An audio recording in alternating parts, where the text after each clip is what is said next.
Hello, my name is Jiso and I'm reading Master Dōgen's Shōbōgenzō, and we are on Gyoji, which is chapter 30, and it's in two parts, and we're on the second part, and we are not quite at the end. Great Master Sekito lashed together a thatched hut on a big rock, and he sat upon the rock in Zazen. He went without sleep day or night. There was no time when he was not sitting. He did not neglect miscellaneous chores. At the same time, he was always practicing Zazen through the 12 hours. That Saigen's school was now spread throughout the land, and that it is benefiting human beings and gods, is due to Sekito's mighty firmness in maintaining the practice. Those present-day followers of Unmon and Hogen who have clarified something are all the Dharma descendants of Great Master Sekito.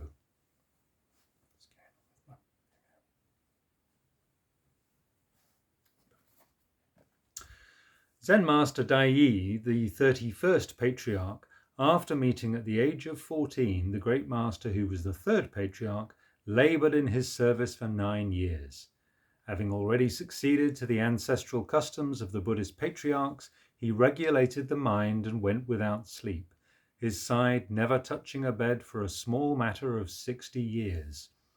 He spread his influence over friend and foe, and his virtue pervaded the worlds of human beings and gods. He was the fourth patriarch of China.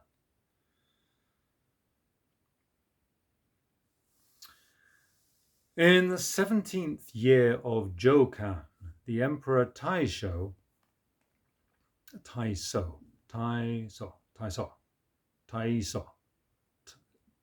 the Emperor Taisho, admiring from afar the master's taste of the truth and desiring to see for himself the master's style and colour, issued an edict for him to come to the capital.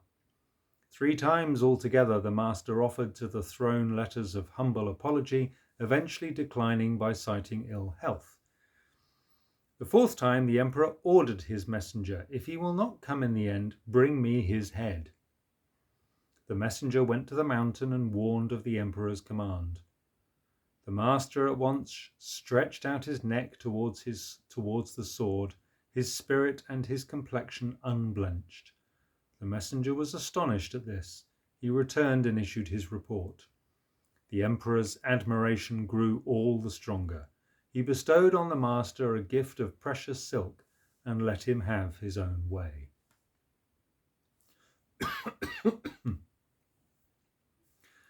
Thus, the Zen master, the 4th patriarch, did not see his body and life as his body and life. The conduct and observance which he maintained in not being close to kings and ministers is a singular example encountered once in 1,000 years. The Emperor Taisho was a righteous ruler. A meeting with him might not have been a bore. Nevertheless, we should learn in practice that the conduct and observance of our illustrious predecessors was like this. Even as a ruler of men, the emperor still admired a man who would stretch out his neck towards the sword, not fearing to lose body and life. This behavior was not without reason. The master valued time and was exclusively devoted to conduct and observance. Offering letters of refusal to the throne 3 times is an example rare through the ages. In present degenerate times, there are many monks who positively want to meet the emperor. On the 4th day of the intercalary 9th lunar month in the 2nd year of Aiki, in the reign of Emperor Koso, the master suddenly bestowed upon his disciples the following exhortation. All the dharmas of the universe are totally liberated. You must each remember this and spread the influence of the teaching into the future. When he had finished speaking, he sat still and died. He was 72 years of age. They enshrined him at the temple. On the 8th day of the 4th lunar month of the following year, the door of the shrine opened by itself for no apparent reason, and the master's form seemed to be alive. After that, his disciples did not dare to shut the door again. Remember, All the dharmas of the universe are totally liberated. Dharmas are not empty, and dharmas are not anything other than dharmas. They are dharmas which are totally liberated. Here the fourth patriarch has his maintenance of the practice before entering the stupa, and he has his maintenance of the practice while already in the stupa. To see and hear that the living are inevitably mortal is the small view. To be of opinion that the dead are without thinking and perception is small knowledge. In learning the truth, do not learn such shallow knowledge and small views. There may be those among the living who are immortal, and there may be those among the dead who have thinking and perception. Great Master Gensā Shuitsu of Fucho had the Dharma name of Shibi. He was from Binken County in Fuchu. His family name was Sha. From his childhood, he liked fishing. He sailed a boat on the Nantai River and got along with all the fishing folk. At the beginning of the Kantsu era of the Tang dynasty, when he was just over 30 years old, he suddenly desired to leave the world of dust. Abandoning his fishing boat at once, he devoted himself to the order of Zen Master Raikun of Fuyuzan Mountain and shed his hair. He received full ordination from Precepts teacher Dōgen of Kai-Genji Temple in Yosho. With patched clothes and straw shoes, and with barely enough food to sustain him, he would always be sitting in stillness all day long. All the monks thought him peculiar. From the beginning he was on good terms in that Dharma order with Seppo Gison. Their closeness was like that between master and disciple. Seppo called Gensa's hard practice dutta. One day Seppo asked, "What is the substance of B of the dutta?" The master replied, "In the end, I just cannot be deceived by others." On another day, Seppo called him over and said, "B of the dutta, why do you not go exploring?" The master said, "Bodhidharma did not come to the eastern lands. The second patriarch did not go to the western heavens." Seppo approved of this.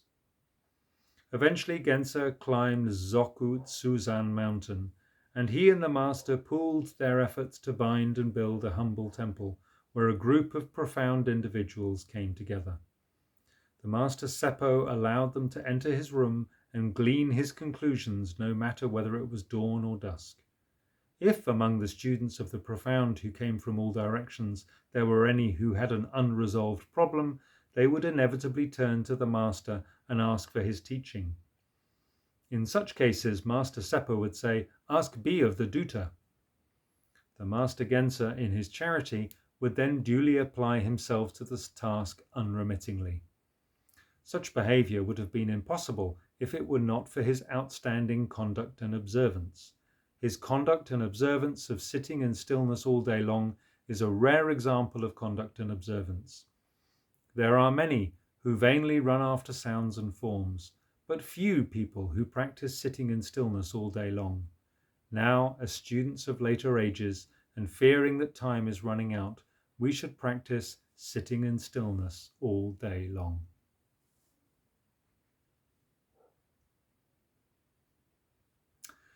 Master Choki Erio was a venerable patriarch in the order of Seppo. Going back and forth between Seppo and Gensa, he learned in practice for a small matter of 29 years. In those years and months, he sat through 20 round cushions. People today who love Zazen cite Choki as an excellent example of an adorable ancient. Many adore him, but few equal him. His 30 years of effort, then, were not in vain. Once, while he was rolling up a summer reed screen, he suddenly realized the state of great realization. In 30 years, he had never returned to his home country, never visited his relatives, and never chatted with those either side of him. He just directed his effort single-mindedly. The master's maintenance of the practice was for 30 years. For 30 years, he saw his doubts and hesitations as doubts and hesitation. He should be called one of steadfast, sharp makings, and should be called one of great qualities. Tidings of such firmness of resolve are heard sometimes following the sutras. If we desire what we should desire and are shame and I'll start again. If we desire what we should desire and are ashamed of what we should be ashamed of, then we may be able to meet with Choki. Honestly speaking, it is only because people lack the will to the truth and lack skill in regulating their conduct that they remain idly bound by fame and gain. Zen Master Daien of Daizan Mountain, after receiving Hayakujo's affirmation, went directly to the steep and remote slopes of Isan Mountain and, befriending the birds and beasts, he tied together a hut of thatch and continued his training. He never shrank from the wind and snow. Small chestnuts served him for food. There were no temple buildings and no provisions. Yet here he was to manifest his conduct and observance for 40 years. Later, when the temple had become famous throughout the country, it brought dragons and elephants tramping to it. Even if you do not want to establish a place for pure conduct, do not set your human sentiments in motion. Just be firm in your conduct and observance of the Buddha Dharma. A place where there is training but no building is the practice place of eternal Buddhas. We have heard from afar rumours of practice done on open ground or under a tree. These places have become sanctuaries forever. If a place contains the conduct and observance of just one person, it will be transmitted as a practice place of the Buddhas. We should never let ourselves be wasted as the stupid people of a degenerate age on the futile construction of buildings. The Buddhist patriarchs never desired buildings. Those who have not yet clarified their own eyes and yet vainly construct temple halls and buildings are absolutely not serving offerings of Buddhist buildings to the Buddhas. They are making their own dens of fame and gain. Okay. Keep going for a little bit longer.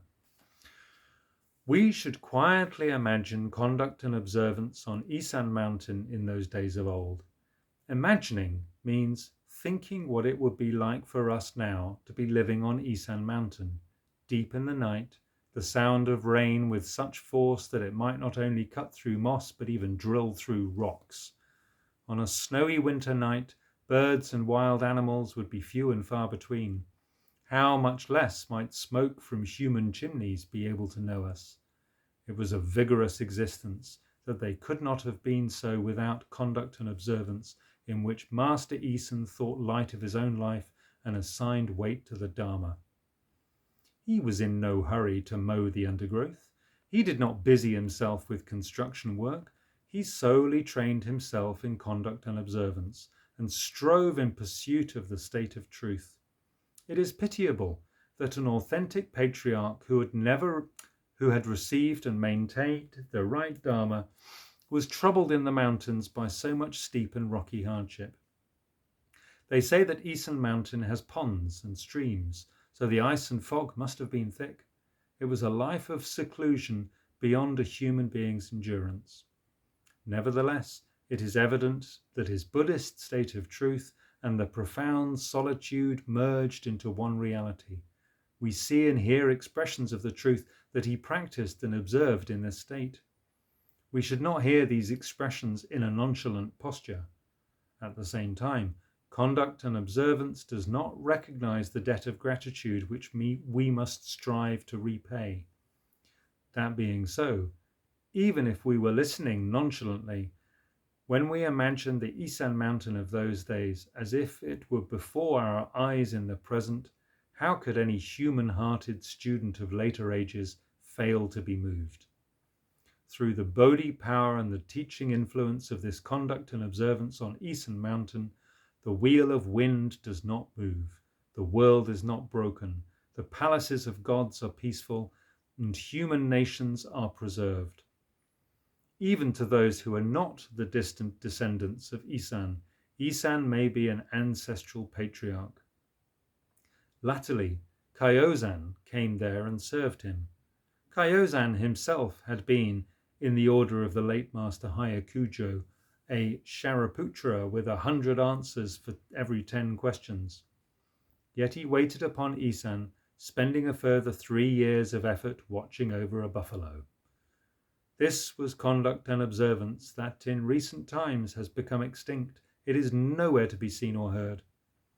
The 3 years of watching over the buffalo made it needless for him to ask any person to speak an expression of the truth. Okay. Thank you for listening. Please take care.